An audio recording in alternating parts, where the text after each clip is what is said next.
नमस्कार दोस्तों, सामान्य विज्ञान में अगला पाठ है जीव विज्ञान का। इसमें पहला प्रश्न दिया है, त्वचा की ऊपरी सतह क्या कहलाती है। तो त्वचा की ऊपरी सतह अधिचर्म या एपिडर्मिस कहलाती है, एपिडर्मिस कहलाती है। अगला है, कर्कटजनक रसायन से होता है, तो इसमें हो जाएगा कैंसर से। अगला प्रश्न है, संतरे में बहुतायत में होता है, तो संतरे में क्या होता है, तो हो जाएगा विटामिन सी। रक्त का अध्ययन किया जाता है, तो रक्त का अध्ययन हेमेटोलॉजी द्वारा। अगला प्रश्न है, निमोनिया रोग के शरीर के किस अंग को प्रभावित करता है, तो ये हो जाएगा फेफड़े को। हेपेटाइटिस बी जो यकृत को प्रभावित करता है, वास्तव में एक क्या है, तो वास्तव में एक ये वायरस है। अगला प्रश्न है, बीसीजी वैक्सीन किस रोग में प्रयुक्त होता है, तो बीसीजी वैक्सीन ये क्षय रोग में प्रयुक्त होता है। अगला प्रश्न है, निम्न में से कौन से मधुमेह के लक्षण नहीं हैं, तो ये हो जाएगा सांस की कमी। अगला प्रश्न है, ताप या ज्वर को कम करने के लिए निम्नलिखित कौन सी दवा का इस्तेमाल होता है, तो इसमें हो जाएगा एंटीपायरेटिक्स। क्या हो जाएगा, एंटीपायरेटिक्स। अगला है, निम्न में से कौन सा बैक्टीरिया जनित रोग नहीं है, तो ये हो जाएगा प्लेग। निम्न में से प्लेग के उपचार में किस दवाई का उपयोग होता है, तो स्ट्रेप्टोमाइसिन। अगला है, विडाल परीक्षण किसके लिए किया जाता है, तो विडाल परीक्षण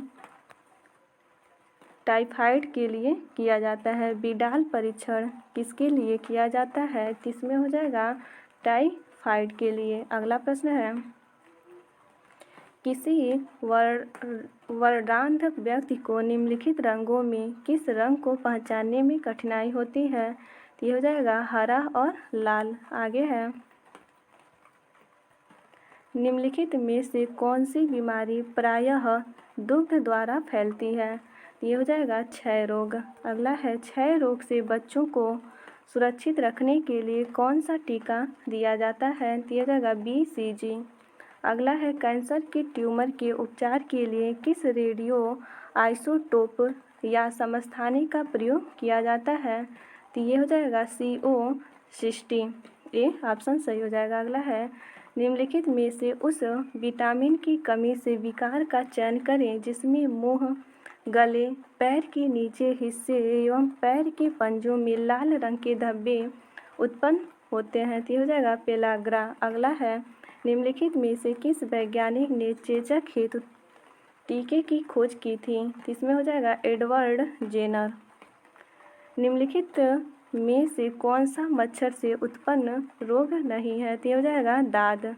अगला प्रश्न है, किसकी कमी से क्वाशियोकर नामक विकार उत्पन्न होता है, तो इसमें हो जाएगा प्रोटीन की कमी से। विटामिन सी की कमी से जो रोग होता है उसे क्या कहते हैं, तो विटामिन सी से स्कर्वी रोग होता है। अगला है, यहाँ बताना है, रक्त अल्पता एक जानलेवा बीमारी है जिसके कारण किसी व्यक्ति का शरीर पर्याप्त मात्रा में रक्त कोशिकाओं का निर्माण नहीं कर पाता है, तो यह हो जाएगा WBC। अगला है, बहु औषधि चिकित्सा किसके संक्रमण के लिए है, तो इसमें हो जाएगा कोढ़। अगला है, किस तत्व की कमी से घेंघा रोग होता है, तो आगे ऑप्शन है, तो इसमें हो जाएगा आयोडीन की कमी से। मलेरिया से प्रभावित अंग है, तो मलेरिया से प्रभावित अंग हो जाएगा तिल्ली एवं लाल रक्त कोशिकाएं।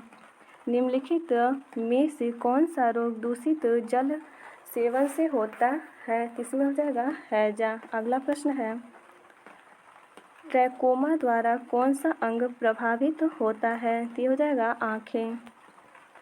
BCG टीका किसके विरुद्ध रोग प्रतिरोधक शक्ति प्रदान करता है, तो इसमें हो जाएगा ट्यूबरकुलोसिस। अगला प्रश्न है, मिलान करें, इसमें हो जाएगा ओटाइटिस किससे हो जाएगा, तो ये कान से।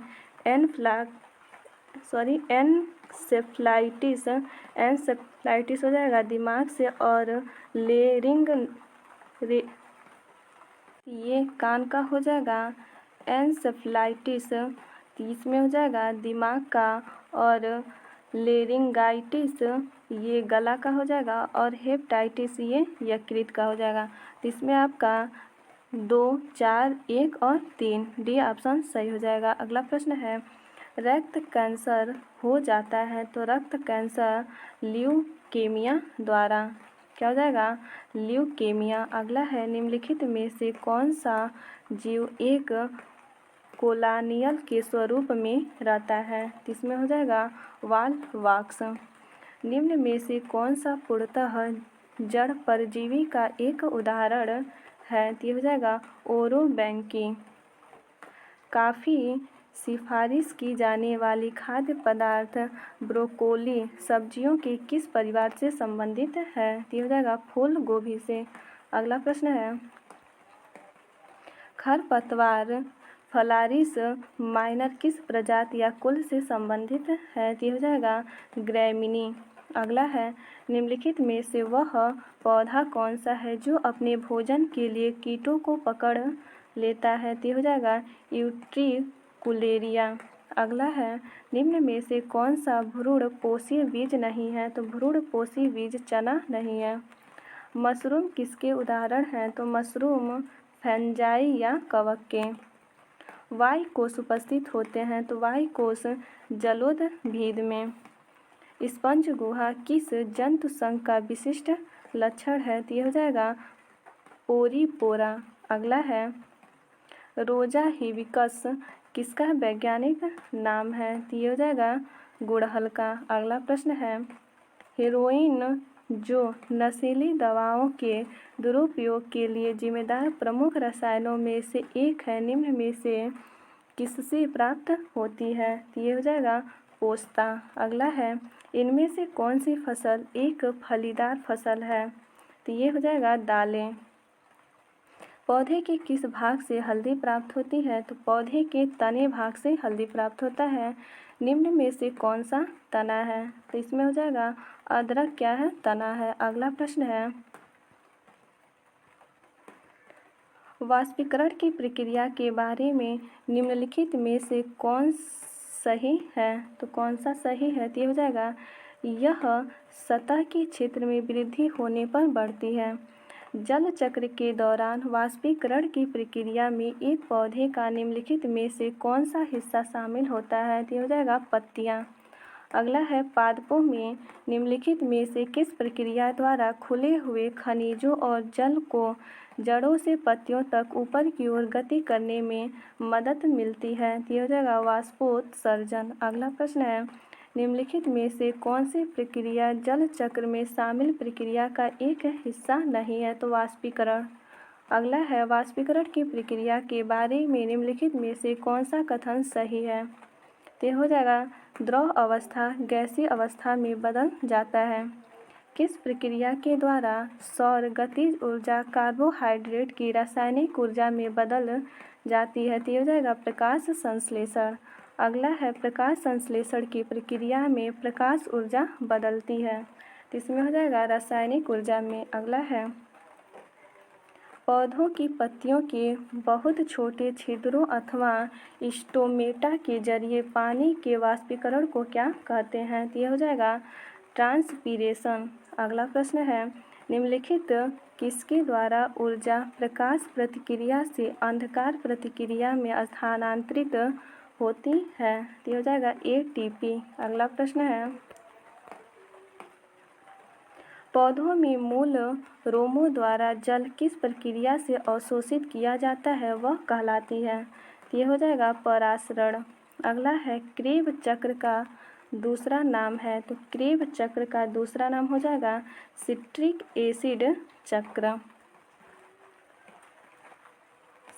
एक सिंथेटिक ऑक्सीजन है, तो कौन सा है, तो इसमें हो जाएगा NaA एक सिंथेटिक ऑक्सीजन है। अगला प्रश्न है, पेनिसिलिन किस सूक्ष्म जीव से प्राप्त होता है, तो ये हो जाएगा विषाणु से। अगला प्रश्न है, भारत में व्यावसायिक रूप से जारी पहला आनुवांशिक रूप से संशोधित पौधा है, तो इसमें हो जाएगा बीटी बैगन। प्रसिद्ध डाली भेड़ किस तकनीकी के परिणाम स्वरूप अस्तित्व में आई है, तो इसमें हो जाएगा क्लोनिंग। क्या हो जाएगा? क्लोनिंग। अगला है एशिया का प्रथम मानव डीएनए बैंक कहाँ स्थापित किया गया है, तो ये लखनऊ में है। निम्नलिखित में से कौन सा कंडीशनल एमिनो एसिड है, तो इसमें हो जाएगा आर्जिनिन। अगला प्रश्न है अंगूर की खेती करने को या संवर्धन को निम्नलिखित में से किस नाम से जाना जाता है, तो इसमें हो जाएगा विटीकल्चर। निम्नलिखित में से कौन सा शब्द रेशम के कीड़ों के वाणिज्यिक पालन को संदर्भित करता है, तो हो जाएगा सेरीकल्चर। अगला प्रश्न है ऑर्निथोलॉजी का संबंध किससे है, तो ऑर्निथोलॉजी का संबंध पक्षियों से है। एंटोमोलॉजी का संबंध किससे है, तो हो जाएगा कीट से। अगला है विज्ञान की कौन सी शाखा ट्यूमर के बारे में बताती है, तो इसमें हो जाएगा ऑन्कोलॉजी। जीव विज्ञान की आंतरिक संरचना का अध्ययन करने वाला शास्त्र कहलाता है, तो हो जाएगा शरीर रचना विज्ञान। चींटियों के अध्ययन को क्या कहते हैं, तो चींटियों के अध्ययन को मर्मिकोलॉजी कहते हैं। घाव का अध्ययन क्या कहलाता है, तो घाव का अध्ययन हो जाएगा ट्रोमेटोलॉजी। पीडियाट्रिक्स निम्नलिखित में से किसके अध्ययन से संबंधित है, तो ये हो जाएगा शिशु रोग से। अगला प्रश्न है माइटोटिक सेल डिवीजन के किस चरण में क्रोमोसोम्स एक दूसरे से पृथक हो जाते हैं, तो इसमें हो जाएगा एनाफेज। अगला प्रश्न है कोशिका में निम्न में से कौन सी पाचन थैली कहलाती है, तो ये हो जाएगा लाइसोसोम। निम्नलिखित जीवों में से किसमें कोशिका में अच्छी तरह से व्यवस्थित न्यूक्लियस नहीं पाया जाता है, तो ये हो जाएगा बैक्टीरिया। अगला प्रश्न है एक पौधे की पत्ती में किस प्रकार की कोशिकाओं में क्लोरोफिल रहता है, तो ये इसमें हो जाएगा पेरेन्काइमा। क्या हो जाएगा? पेरेन्काइमा। अगला प्रश्न है क्लोरोफिल जलाया जाए तो कौन सा तत्व शेष बचता है, तो क्लोरोफिल को जब जलाया जाता है तो मैग्नीशियम Mg शेष बचता है। अगला है निम्नलिखित में से किसे हमारे शरीर के मूल खंड या बिल्डिंग ब्लॉक के नाम से जाना जाता है, तो ये हो जाएगा प्रोटीन।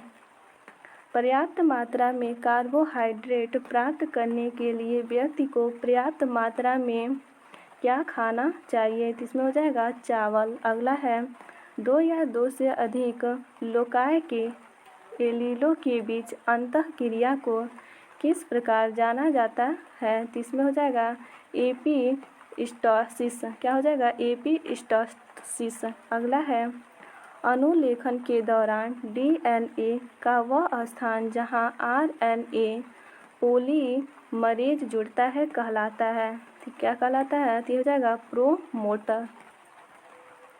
एक अनिषेचित मानव अंडे में सामान्य होता है। क्या सामान्य होता है, तो एक एक्स क्रोमोसोम। अगला है हंसिया कोशिका रक्ता अल्पता या सिकल सेल एनीमिया किसके कारण होता है, तो ये हो जाएगा हीमोग्लोबिन के असामान्य स्तरों के कारण। निम्नलिखित में से कौन सा रोग पुरुषों की तुलना में महिलाओं में बहुत कम होती है, तो वर्णांधता कलर ब्लाइंडनेस। कितने क्रोमोजोम टर्नर सिंड्रोम से प्रभावित होते हैं, तो इसमें हो जाएगा 45। अगला है कुछ जानवर बच्चों को जन्म देते हैं, कुछ अंडे देते हैं जो बाद में बच्चों का रूप ले लेते हैं। बच्चे के रूप में जन्म देने वाले जानवरों को किस नाम से जाना जाता है, तो ऑप्शन है इसमें बोलते हैं जरायुज। क्या हो जाएगा? जरायुज। ये ऑप्शन सही हो जाएगा। अगला है निम्नलिखित में से कौन सा गुण स्तनधारियों की विशेषता नहीं है, तो इसमें हो जाएगा इनमें त्रिकक्षी हृदय पाया जाता है। अगला है नीचे दिए गए विकल्पों में वर्ग इंसेक्टा कीट के संदर्भ में गलत कथन की पहचान कीजिए। तो इनके प्रत्येक शरीर खंड में एक जोड़ी पैर होते हैं। निम्नलिखित में से कौन सा एक कूटपाट है जिससे अमीबा अपने भोजन को निगलता है? तो ये हो जाएगा इस्यूडोपोडिया। क्या हो जाएगा? इस्यूडोपोडिया। बी ऑप्शन सही हो जाएगा। अगला है एक कीट की रक्त शर्करा है, तो इसमें हो जाएगा ट्रेहालोज। क्या हो जाएगा? ट्रेहालोज। इनमें से कौन सा उड़ सकता है? तो कौन सा उड़ सकता है? तो ये हो जाएगा हॉर्नबिल। अगला है कौन सा जीवित पक्षी विश्व में सबसे छोटा अंडा देता है? तो सबसे छोटा अंडा बी हमिंग बर्ड। रेगिस्तान का जहाज किस जानवर को कहा जाता है? तो ये ऊँट को कहा जाता है। निम्नलिखित में से कौन संसार में सबसे अधिक तीव्रता से काटता है? तो ये हो जाएगा पनामा की दीमक। निम्नलिखित पशुओं में से कौन सा पशु स्तनपायी प्राणी समूह का नहीं है? तो ये हो जाएगा स्कोलियोडोन। अगला प्रश्न है एक ही समय में दोनों तरफ कौन सा प्राणी देख सकता है? तो गिरगिट। केंचुए का उत्सर्जी अंग है, तो केंचुए का उत्सर्जी अंग नेफ्रीडिया हो जाएगा। अगला है अधिकांश कीट किस प्रकार श्वास लेते हैं? तो अधिकांश कीट ड्रेकिया प्रणाली के द्वारा सांस लेते हैं। अगला है मकड़ी में श्वसन अंग कौन सा है? तो मकड़ी में श्वसन अंग बुक लंग्स है। अगला है वयस्क बिल्ली की कुल कितने दांत होते हैं? तो वयस्क बिल्ली के 30 दांत होते हैं। निम्नलिखित में से किस जानवर की लघु छोटी आंत होती है? तो ये हो जाएगा शेर। अगला है हमारे शरीर में हमारे कुल पोषक तत्व और खनिज अवशोषण का 90% हिस्सा कहाँ होता है? तो ये छोटी आंत में। हमारे शरीर में कुल पोषक तत्वों तथा खनिजों का 90% शरीर के किस भाग में सर्वाधिक रूप से सोख लिया जाता है? तो ये हो जाएगा छोटी अंतड़ी। अगला है टाइलिन एंजाइम का संबंध है, तो ये हो जाएगा लार से। अगला प्रश्न है हमारे पेट में स्थित रस के प्रमुख रूप कौन सा होता है? तो ये हो जाएगा हाइड्रोक्लोरिक अम्ल। सीकम किस पाचन के काम आता है? तो सीकम सेलुलोज पाचन के काम आता है। कौन सा अंग वसा को तोड़कर कोलेस्ट्रॉल बनाता है? तो ये हो जाएगा यकृत। अगला प्रश्न है मनुष्यों में अग्रचर्वणक दांतों का चर्वणक दांतों के साथ अनुपात कितना होता है? तो ये हो जाएगा 2:3। निम्नलिखित में कौन सा विकल्प शरीर का सबसे बड़ा आंतरिक अंग है? तो ये हो जाएगा जिगर। किस अंग के भीतर पित्ताशय स्थित है? तो यकृत के अंदर। अगला है भोजन को चबाने वाले दांत कौन से प्रकार के होते हैं? तो इसमें हो जाएगा चर्वण। अगला प्रश्न है निम्नलिखित अंगों में से कौन सा अंग पित्त रस का स्राव करता है? तो इसमें हो जाएगा यकृत। रक्त लाल दिखाई देने का कारण होता है, तो इसमें हो जाएगा हीमोग्लोबिन। हीमोग्लोबिन लाल रक्त कोशिकाओं के अंदर एक प्रोटीन है और यह निम्नलिखित में से किसका वहन करता है? तो इसमें हो जाएगा ऑक्सीजन का। अगला है रक्त की किसके माध्यम से गुर्दे में प्रवेश करता है? तो रक्त किसके माध्यम से गुर्दे में प्रवेश करता है? तो ये हो जाएगा वृक्क धमनी। अगला है लाल रक्त कणिकाएं शरीर के किस भाग में बनती हैं? तो अस्थि मज्जा। अगला है सामान्य मनुष्य के रक्त के प्रति 100 क्यूब सेंटीमीटर में हीमोग्लोबिन की मात्रा कितनी होती है? ये हो जाएगा 14 से 15.6 ग्राम। 15.6 ग्राम। अगला है सर्वग्राही कौन सा रक्त समूह है? तो ये हो जाएगा AB। AB सर्वग्राही रक्त समूह है। अगला प्रश्न है मानवीय शरीर में रक्त संचार कैसे होता है की खोज करने वाला प्रथम कौन था? तो ये हो जाएगा विलियम हार्वे। रक्तचाप किस पर निर्भर करता है? तो रक्तचाप इनमें से सभी सिस्टोलिक बल, हृदयी निर्गम और परिधीय प्रतिरोध, इसमें सभी हो जाएगा। रक्त का पीएच क्या है? तो रक्त का पीएच हो जाएगा 7.4। रक्त है तो रक्त कैसा है? तो ये क्षारीय होता है। अगला है मानव प्लीहा को नियंत्रित करता है, तो मानव प्लीहा को रक्त आयतन। अगला प्रश्न है मनुष्य में लाल रुधिर का जीवन काल होता है, तो ये हो जाएगा 120 दिन। निम्नलिखित में से किसकी सहायता से रक्त द्वारा ऑक्सीजन ले जाई जाती है? तो ये हो जाएगा लोहित कोशिकाएं द्वारा। मानव रक्त में प्लाज्मा की लगभग कितनी मात्रा होती है? तो प्लाज्मा की 55 से 60%। रक्त समूह ओ कहलाता है, तो ये हो जाएगा सार्वजनिक दाता। मानव शरीर का रक्त बैंक क्या कहलाता है? तो मानव शरीर का रक्त बैंक प्लीहा कहलाता है। मानव शरीर में रक्त का आयतन शरीर के भार का लगभग कितना प्रतिशत होता है? तो 7%। अगला प्रश्न है एक वयस्क व्यक्ति में लाल रक्त कोशिकाओं की सामान्य संख्या कितनी मिलियन प्रति मिमी क्यूब होती है? तो कितनी होती है? तो ये हो जाएगा 4.6 से 6.2।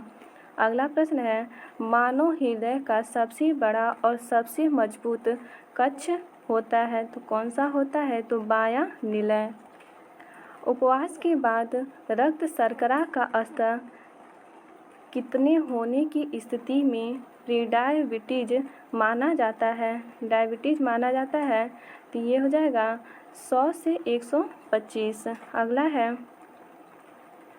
रक्त में श्वेत रक्त कोशिकाओं की सामान्य संख्या कितनी हजार मिमी क्यूब होती है? तो इसमें हो जाएगा 4.5 से 10। अगला है रक्त स्कंद विकार किसकी कमी के कारण होता है? तो ये हो जाएगा फिलोक्विनोन के द्वारा। अगला है मनुष्यों के प्रति अंग में परिसर कोरोनरी धमनी विद्यमान होती है, तो ये हो जाएगा हृदय। वह तत्व जो रक्त में नहीं पाया जाता है, तो जो रक्त में नहीं पाया जाता है क्रोमियम। अगला प्रश्न है औसतन एक मानव शरीर में रक्त का भार शरीर की तुलना में लगभग कितना होता है? तो 7 से 8%। अस्पताल में निम्नलिखित में से किस विभाग में कैथ लैब होती है? तो ये हो जाएगा कार्डियोलॉजी विभाग। क्या हो जाएगा? कार्डियोलॉजी विभाग। अगला है ईसीजी का प्रयोग किस रोग के निर्णय के लिए किया जाता है? तो यह हो जाएगा हृदय की कमजोरी। अगला प्रश्न है निम्नलिखित में से कौन सा हृदय की धड़कन और श्वसन को नियंत्रित करता है? तो यह हो जाएगा मेडुला ऑब्लांगेटा। क्या हो जाएगा? Medulla oblongata. अगला प्रश्न है ऊर्जा का सिक्का कहलाता है, तो ऊर्जा का सिक्का एटीपी कहलाता है। निम्नलिखित में से कौन सी प्रक्रिया एक जीव में ऊर्जा उत्पन्न करती है? तो ये हो जाएगा श्वसन। अगला प्रश्न है मनुष्य के उस अंग या भाग की पहचान करें जो श्वसन प्रक्रिया से संबंधित नहीं है। तो ये हो जाएगा केशिका। तो केशिका अस्तवक हो जाएगा। अगला प्रश्न है उच्छादन या अनावरण पर किसी पदार्थ का वायु से नमी का अवशोषण करने के गुण को क्या कहते हैं? तो ये हो जाएगा प्रस्वेदन। अगला प्रश्न है प्रत्येक गुर्दे में बड़ी संख्या में निस्पंदन इकाइयाँ पाई जाती हैं जिन्हें किस नाम से भी जाना जाता है? तो किस नाम से जाना जाता है? तो ये हो जाएगा नेफ्रॉन। अगला प्रश्न है अति निस्पंदन और पुनः अवशोषण प्रक्रिया किस दौरान होती है? तो इसमें हो जाएगा मल त्याग और मूत्र निर्माण के दौरान। किडनी अर्थात गुर्दे में रक्त निम्नलिखित में से किस माध्यम से प्रवेश करता है?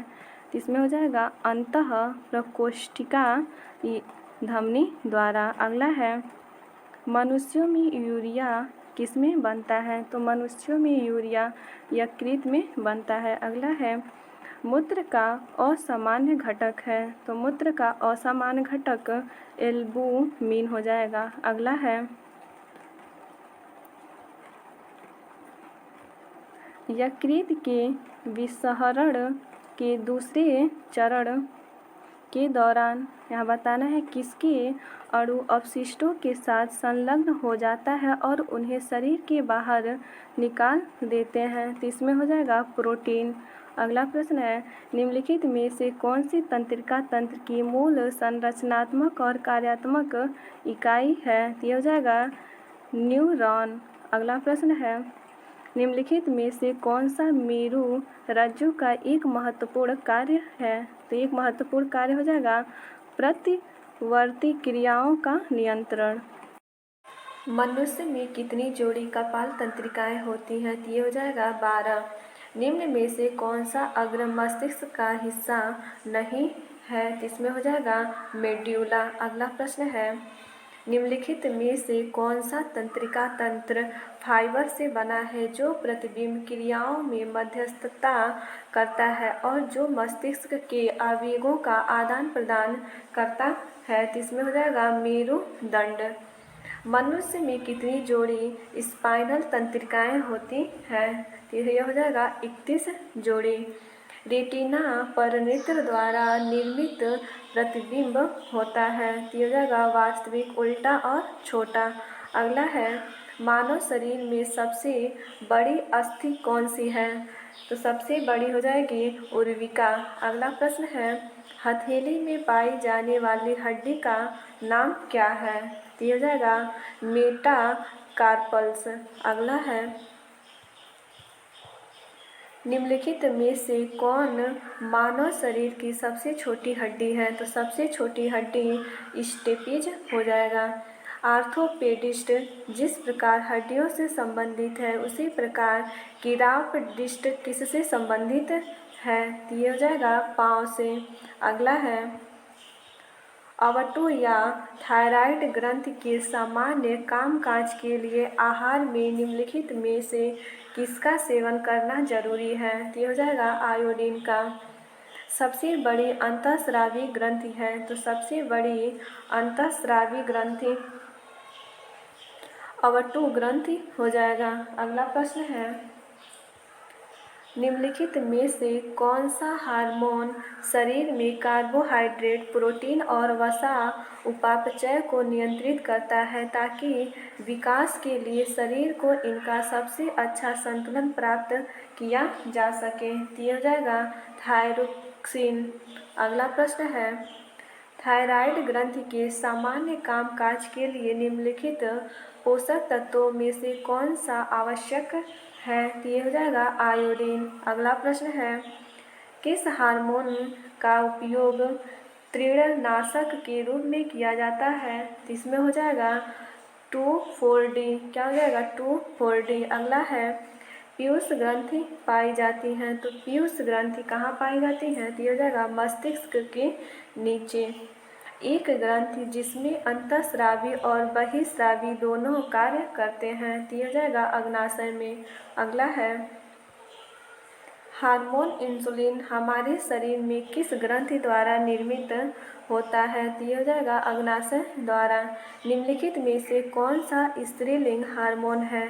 तो कौन सा स्त्रीलिंग है? तो ये हो जाएगा एस्ट्रोजन। क्या हो जाएगा एस्ट्रोजन। अगला प्रश्न है निम्नलिखित में से कौन सा हार्मोन पीयूष ग्रंथि से स्रावित नहीं होता है? तो इसमें हो जाएगा ऑक्सीटोसिन। क्या हो जाएगा ऑक्सीटोसिन। अगला है निम्नलिखित विकल्पों में से उस हार्मोन की पहचान करें जो बच्चों को बढ़ने में सहायक होती है। तो ये हो जाएगा सोमेटोट्रोपिन।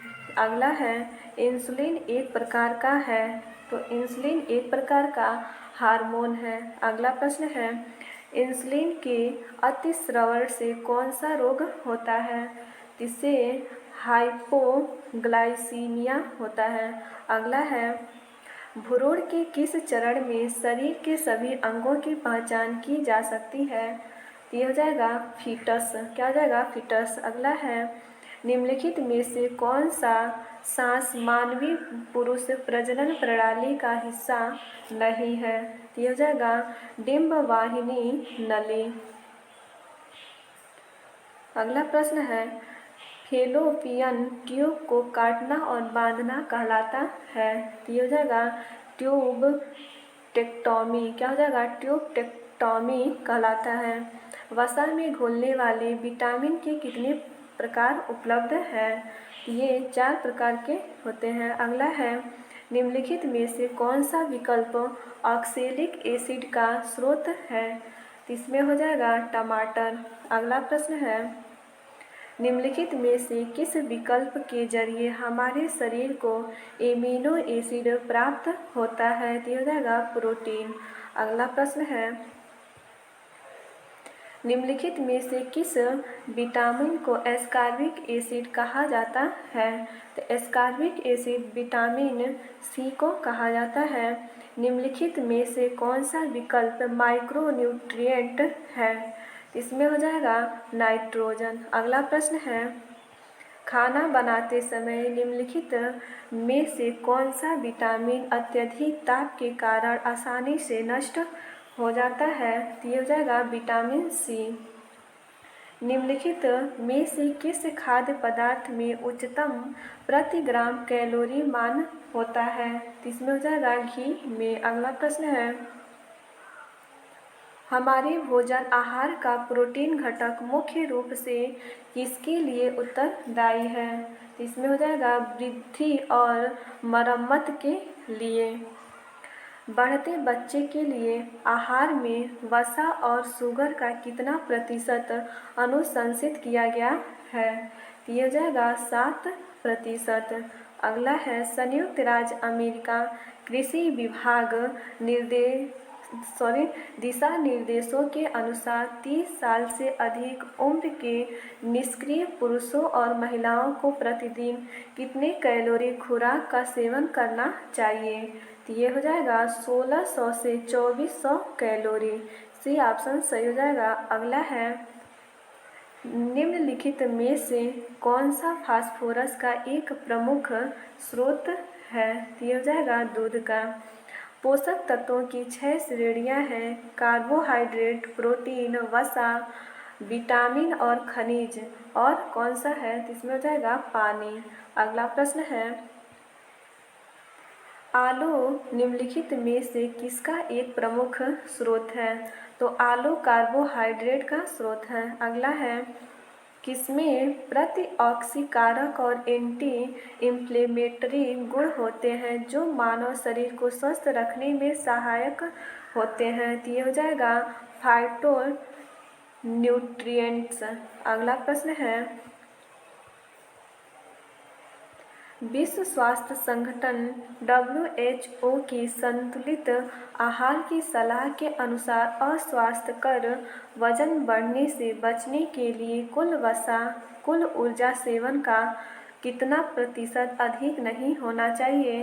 तो इसमें हो जाएगा 30% से अधिक नहीं होना चाहिए।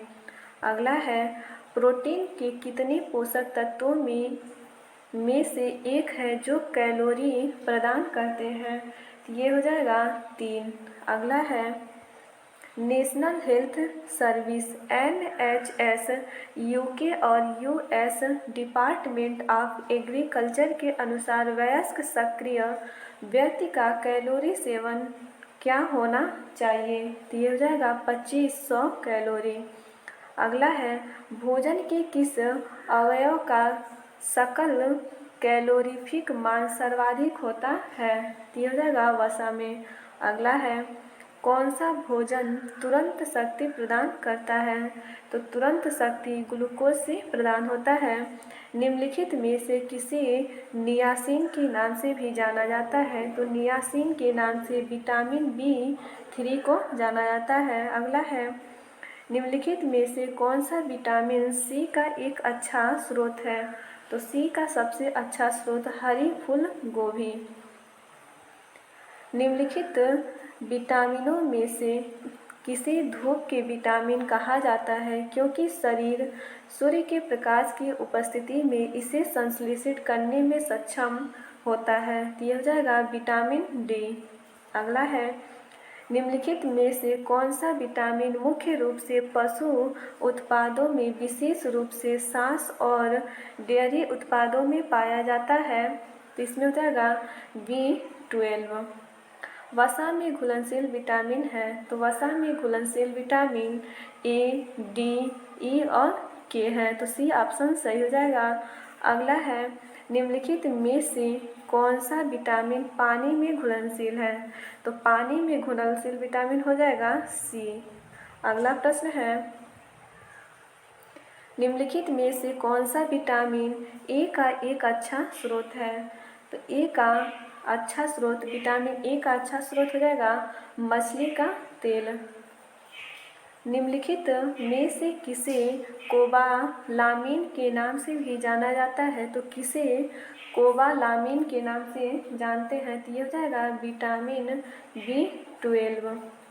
निम्नलिखित में से कौन सा एक जल में घुलनशील विटामिन है? तो जल में घुलनशील विटामिन विटामिन सी हो जाएगा। अगला है, शहद का प्रमुख घटक है, तो शहद का प्रमुख घटक फ्रक्टोज हो जाएगा।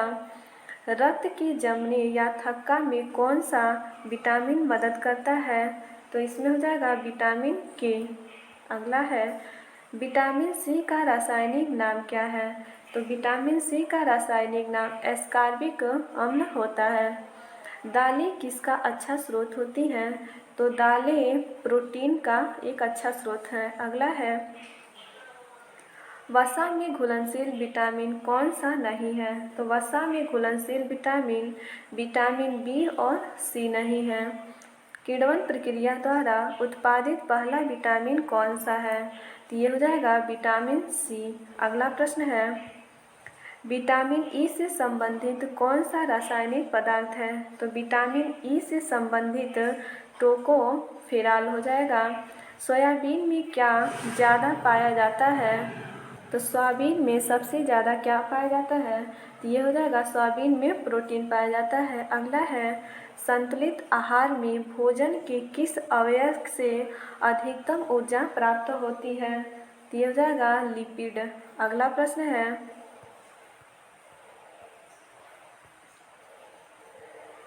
मांसपेशियों के निर्माण और बढ़ने तथा एंटीबॉडी बनाने के लिए निम्नलिखित में से कौन सा आवश्यक है? तो इसमें हो जाएगा प्रोटीन। अगला है, लैक्टोज इंटॉलरेंस क्या है? तो लैक्टोज इंटॉलरेंस क्या है? इसमें हो जाएगा ऐसी स्थिति जहां छोटी आंतड़ियां दूध उत्पादों में मौजूद चीनी को तोड़ नहीं पाती हैं। अगला है, कार्बोहाइड्रेट ऊर्जा प्रदान करती है, तो कितना ऊर्जा प्रदान करती है? तो ये हो जाएगा 4 किलो कैलोरी प्रति ग्राम। अगला प्रश्न है, बादाम कौन से विटामिन के समृद्ध होते हैं? तो इसमें हो जाएगा विटामिन ई। निम्न में से कौन सा विटामिन पानी में घुलनशील नहीं है? तो पानी में घुलनशील नहीं है रेटिनॉल। शरीर में तरल पदार्थों के संतुलन को बनाए रखने के साथ साथ हृदय की मांसपेशियों के सही तरीके से काम करने के लिए सबसे महत्वपूर्ण क्या है? तो सबसे ज़्यादा महत्वपूर्ण पोटेशियम है। अगला है, किसमें प्रचुर मात्रा में विटामिन, खनिज, beta carotene, vitamin C, folate, iron, magnesium, carotenoid, phytochemical और प्रतिऑक्सीकारक पाए जाते हैं? तो इसमें हो जाएगा गहरे हरे रंग का पत्तेदार साग। अगला है, किसका प्रोटीन का एक उत्कृष्ट सस्ता स्रोत है तथा कम कैलोरी वाले शाकाहारी भोजन का अच्छा विकल्प है? तो ये हो जाएगा फलियां। अगला प्रश्न है, नारियल में रेशे और शक्तिशाली फैटी एसिड्स बहुत अधिक मात्रा में होती हैं जिन्हें मध्यम श्रृंखला कहा जाता है। तो जाएगा ओमेगा 3 वसीय अम्ल। अगला प्रश्न है, बेरी जैसी क्रैनबेरी, स्ट्रॉबेरी और रास्पबेरी में कौन सा खनिज पाया जाता है? तो ये हो जाएगा मैग्नीज। क्या हो जाएगा? मैग्नीज। अगला प्रश्न है, रक्त स्कंद के लिए आवश्यक है। तो रक्त स्कंद के लिए विटामिन के आवश्यक है। अगला प्रश्न है, नारंगी प्रचुर स्रोत है। तो नारंगी किसका प्रचुर स्रोत है? तो ये हो जाएगा विटामिन का। अगला है, विटामिन को नींबू और संतरे जैसे खट्टे खाद्य पदार्थों में पाया जाता है। इसमें हो जाएगा विटामिन सी। अगला प्रश्न है, विटामिन B2 का रासायनिक नाम क्या है? तो विटामिन B2 का रासायनिक नाम राइबोफ्लेविन हो जाएगा। अगला है, निम्न में से कौन सही सुलेमित नहीं है? तो कौन सा नहीं है? तो हो जाएगा विटामिन डी रेटिनॉल। अगला प्रश्न है, हमारे रुधिर में ऑक्सीजन का परिवहन एक प्रोटीन द्वारा होता है जिसका नाम है। तो क्या नाम है? तो ये हो जाएगा हीमोग्लोबिन। विटामिन सी का रासायनिक नाम क्या है? विटामिन सी का रासायनिक नाम एस्कॉर्बिक एसिड हो जाएगा। निम्न में से क्या कार्बोहाइड्रेट के स्रोत नहीं है? तो कौन सा नहीं बताना है? तो ये हो जाएगा मुर्गा। अगला है, जल में घुलनशील विटामिन है। तो जल में घुलनशील विटामिन बी हो जाएगा। विटामिन सी का सबसे उत्तम स्रोत है, तो ये आंवला हो जाएगा। अगला है, विटामिन शब्द का जनक कौन है? तो विटामिन के जनक हैं कासिमिर फंक। अगला प्रश्न है, पीने के पानी में फ्लोराइड की कितनी मात्रा की सिफारिश की जाती है? तो ये हो जाएगा 5 ppm। अगला प्रश्न है, निम्नलिखित में से किस विटामिन की कमी से रिकेट्स की बीमारी होती है? तो ये हो जाएगा विटामिन डी की कमी से। अगला है, कोबालामिनेमिया निम्नलिखित में से किस विटामिन के कारण होता है? तो इसमें हो जाएगा विटामिन B12 के कारण। अगला प्रश्न है, विटामिन B3 या नियासिन की कमी से निम्नलिखित में से कौन सा रोग होता है? तो ये हो जाएगा पेलाग्रा रोग। अगला है, विटामिन डी की कमी के कारण निम्नलिखित में से कौन सा रोग होता है? इसमें रिकेट्स होता है। अगला है, निम्नलिखित में से कौन सा विटामिन सी की कमी का लक्षण है? तो ये हो जाएगा मसूड़ों से खून निकलना। विटामिन ए की कमी से निम्नलिखित में से कौन सा रोग होता है? तो विटामिन ए की कमी से रतौंधी होता है। अगला है, निम्नलिखित में से किस विटामिन की कमी से बच्चों में सूखा रोग या रिकेट नामक विकार पैदा होता है? तो इसमें हो जाएगा विटामिन डी। अगला प्रश्न है, गाय और भैंसों में एंथ्रेक्स फैलाने के लिए निम्नलिखित में से कौन सा प्रेरक एजेंट जिम्मेदार होता है? तो इसमें हो जाएगा जीवाणु। अगला प्रश्न है, निकट दृष्टि दोष संबंधित है। तो निकट दृष्टि दोष दूर की वस्तुओं का न दिखना। अगला है, निम्न में से किसकी कमी से रिकेट्स होता है? तो ये विटामिन डी की कमी से रिकेट्स होता है। अगला है, स्कर्वी रोग किस विटामिन की कमी के कारण होता है? तो स्कर्वी रोग विटामिन सी की कमी से होता है। इनमें से कौन मस्तिष्क और रीढ़ की हड्डी को घेरने वाले पतले ऊतक में होने वाली सूजन है? इसमें हो जाएगा मस्तिष्कावरण शोथ। अगला प्रश्न है, ट्रांस वसा के कारण निम्नलिखित में से किसमें वृद्धि होती है? तो ये हो जाएगा खराब कोलेस्ट्रॉल। अगला प्रश्न है, निम्नलिखित में से कौन सी बीमारी प्रोटीन ऊर्जा कुपोषण PEM के कारण होती है? तो इसमें हो जाएगा क्वाशियोरकर हो जाएगा क्वासी ओरकर। अगला है इनमें से सोडियम की कमी से हो सकती है, तो सोडियम की कमी से निम्न रक्तचाप। एंथ्रेक्स के लिए टीकाकरण की खोज किसने की थी? तो ये हो जाएगा लुई पास्चर। अगला प्रश्न है तीसरी पीढ़ी के टीके होते हैं, तो तीसरी पीढ़ी के टीके दुर्बल किए हुए रोगाणु। अगला प्रश्न है एशेरिकिया कोलाई को जल के निम्नलिखित में से किस प्रकार के प्रदूषण को निर्धारित करने के लिए एक संकेतक जीव के रूप में उपयोग किया जाता है? तो ये हो जाएगा मल संबंधित पदार्थ। क्या हो जाएगा? मल संबंधी पदार्थ। अगला है निम्नलिखित में से कौन सी बीमारी से टीकाकरण द्वारा नहीं बचाया जा सकता है? तो दमा।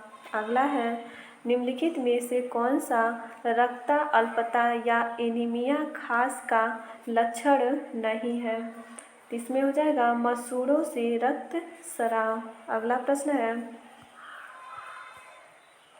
निम्नलिखित में से कौन सी बीमारी मुख्य रूप से जीवन शैली में बदलाव लाकर शारीरिक व्यायाम और दवा से प्रतिबंधित की जा सकती है? तो इसमें हो जाएगा डायबिटीज। अगला प्रश्न है प्रवाहिका डिसेंट्री निम्नलिखित में से कौन से सूक्ष्म जीव के कारण होता है? तो इसमें हो जाएगा सिगेला। क्या हो जाएगा? सिगेला। अगला है उन सभी कारकों का अध्ययन क्या कहलाता है जो एक विशेष रोग के प्रकटन के लिए उत्तरदायी होते हैं?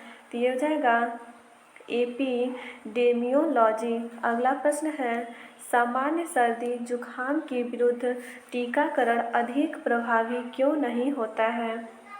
इन बीमारी में राइनोवायरस के विभिन्न प्रकार विद्यमान रहते हैं जो टीकाकरण को अप्रभावी बना देते हैं। अगला है चेचक या स्मॉल पॉक्स का रोग कारक जीव कौन सा है?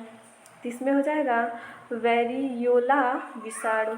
अगला है घेंघा या गाइटर रोग किसकी अल्पक्रियता के कारण होता है? तो हो जाएगा ऑटो ग्रंथि के द्वारा। अगला है निम्नलिखित में से किस प्रत्युर्जक या एलर्जेन के कारण परागज ज्वर होता है? तो इसमें हो जाएगा पराग द्वारा। अगला प्रश्न है चिकित्सीय प्रभाव के लिए रसायनों का उपयोग करने को निम्नलिखित में से किस नाम से जाना जाता है? तो इसमें हो जाएगा कीमोथेरेपी। अगला है निम्नलिखित में से किनमें एनीमिया होने का खतरा अधिक होता है? तो ये हो जाएगा गर्भवती महिलाएं। अगला प्रश्न है निम्नलिखित में से कौन सा जानवर रेबीज फैला सकता है? तो रेबीज कुत्ता द्वारा फैलता है। निम्नलिखित में से किस खनिज की कमी से एनीमिया होता है? तो एनीमिया लोहा हो जाएगा। अगला है निम्नलिखित में से किसे निकट दृष्टि दोष के रूप में जाना जाता है? तो निकट दृष्टि दोष के रूप में मायोपिया। अगला हो जाएगा प्रोटीन की कमी के कारण निम्नलिखित में से कौन सी बीमारी होती है? तो ये हो जाएगा क्वासिओरकोर। अगला है खट्टे फलों के सेवन को बढ़ाने से निम्नलिखित में से कौन सी बीमारी ठीक हो सकती है? तो ये हो जाएगा स्कर्वी। अगला है पेनिसिलिन की खोज किसने की है? तो पेनिसिलिन की खोज अलेक्जेंडर फ्लेमिंग ने किया है। इंसुलिन की खोज किसने की है? तो इंसुलिन की खोज एफ बेंटिंग ने किया है। इंसुलिन की खोज एफ बेंटिंग। अगला प्रश्न है एल्जाइमर रोग किससे संबंधित है? तो ये मस्तिष्क से संबंधित है। अगला है निक्टेलोपिया या रतौंधी नामक रोग किस विटामिन की कमी से होता है? तो ये हो जाएगा विटामिन ए की कमी से। अगला है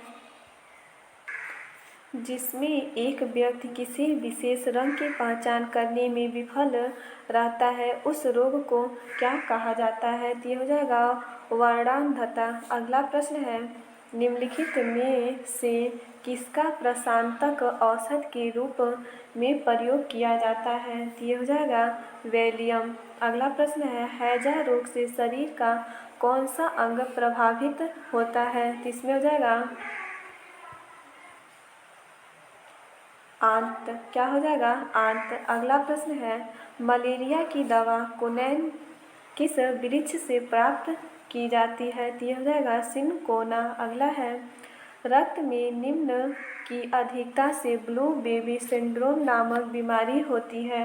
तो ये हो जाएगा नाइट्रेट। अगला प्रश्न है, निम्नलिखित में से कौन स्कर्वी रोग के इलाज में उपयोगी है? तो ये हो जाएगा आंवला। निम्नलिखित में से कौन जीवाणु जनित रोग है? तो जीवाणु जनित रोग कुष्ठ रोग हो जाएगा। अगला है, रिमझिम के चिकित्सक ने उसे संतृप्त वसा वाले भोजन का अधिक सेवन न करने की सलाह दी है। यदि रिमझिम अपने चिकित्सक की सलाह का पालन नहीं करती है तो उसे निम्नलिखित में से किसका खतरा हो सकता है? तो ये हो जाएगा हृदय रोग का। अगला है, आंसू का पीएच क्या है? तो आंसू का पीएच इसमें हो जाएगा 7.4। अगला है, पुस्तक फंगी एंड प्लांट डिसीजेज के लेखक कौन है? तो ये हो जाएगा डॉक्टर बीबी मुडुकुर। अगला है, रैपसीड अरहर हाइब्रिड मक्का ज्वारी और जूट का बीज गुणक अनुपात है? तो गुणक अनुपात इसमें हो जाएगा 1:100। अगला है, पुणे में कृषि मौसम विज्ञान विभाग की स्थापना किस वर्ष की गई थी? तो ये 1972 में। अगला प्रश्न है, रुई की एक गांठ का वजन है? तो ये 180 किग्रा। अगला प्रश्न है, असंगत मैच की पहचान करें? तो कौन सा असंगत है? तो इसमें हो जाएगा हाइड्रोजन ब्लेज पास्कल। अगला प्रश्न है, मलेरिया के लिए सबसे अधिक प्रमाणित औषधि है? तो मलेरिया के लिए सबसे प्रमाणित औषधि हो जाएगा क्यूनाइन। क्या हो जाएगा? क्यूनाइन। अगला प्रश्न है, हमारे शरीर में प्रतिरोधी तंत्र का शमन किस बीमारी के द्वारा होता है? तो इसमें हो जाएगा एड्स। क्या हो जाएगा? ए ऑप्शन सही हो जाएगा, एड्स।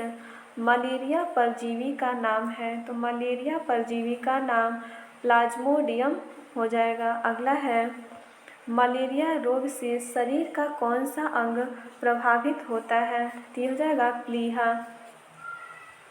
ये आपके टॉपिक ख़त्म हो गए हैं। यदि ये वीडियो आप लोगों को अच्छी लगी हो तो प्लीज़ सब्सक्राइब ज़रूर कीजिएगा। धन्यवाद दोस्तों।